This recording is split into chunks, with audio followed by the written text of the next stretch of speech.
When I was in high school, I didn't play football. I lacked self-confidence. I was 1.95 meters tall, about 77 kilograms, and I wanted to change. I wanted to use college as a fresh start for myself. So I decided to walk on to Westminster College's football team. When I first joined the team my freshman year, I was terrible at football.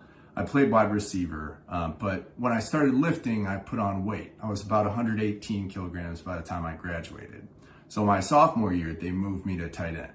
I sat on the bench, I learned the position for a couple of years, and then I finished out my college career as a two-time team captain and the first person ever to walk onto a D3 football team having never played football before, and then go on to sign an NFL contract.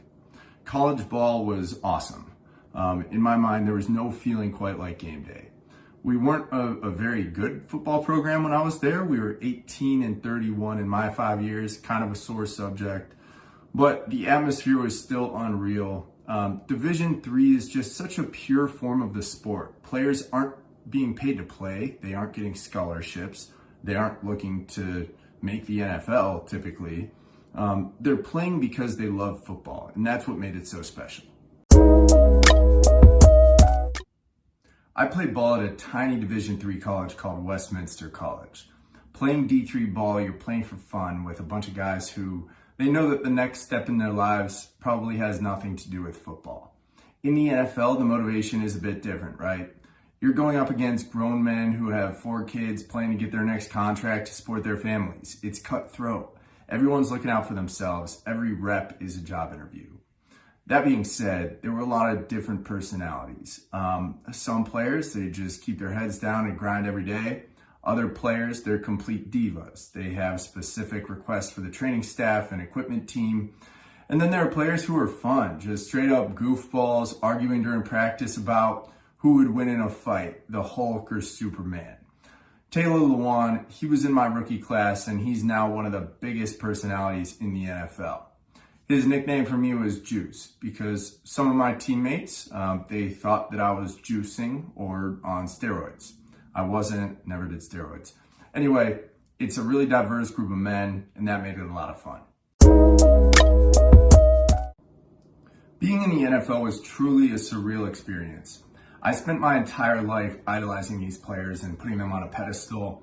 And the next thing I knew, it was the last day of the draft, and I get a call from Tennessee, and they say, "Hey, we want you to be a Titan. We're gonna fly you to Nashville tomorrow."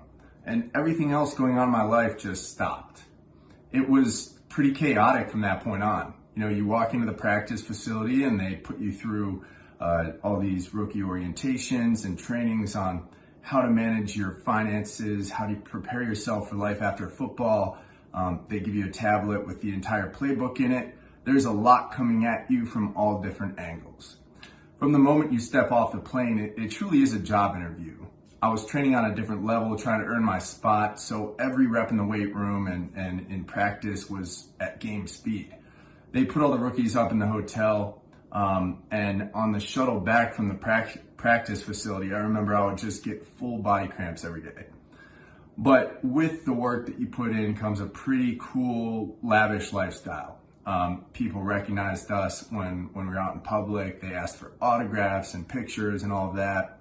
There were plenty of perks. The practice facility was immaculate. You had in-house chefs for meals, beautiful weight rooms and film rooms, fully stocked fridges with protein shakes and sports drinks. The equipment room had endless shirts and pants and shorts and cleats, free gear, whatever you wanted. So all in all, it was a overwhelming but unreal experience. You very quickly realize how big of a business it is. When I showed up, I was one of 90 guys on the roster. And then they brought in about 15 tryout players.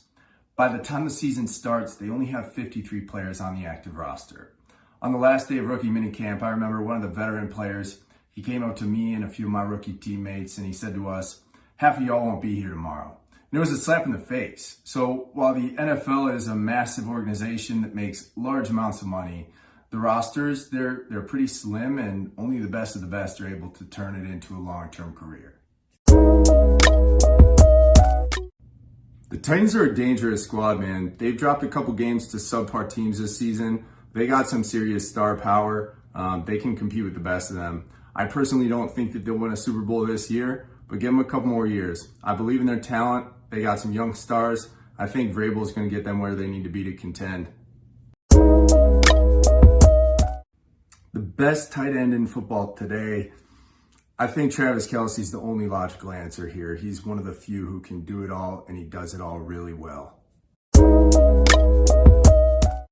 There seems to be more parity in the NFL now than I can ever recall. To me, that means that anything can happen. Green Bay's looking nice. The Rams are on fire. But if you're going to force me to pick one team to win it all, I got to go with Tampa Bay. I've learned to never bet against Tom Brady.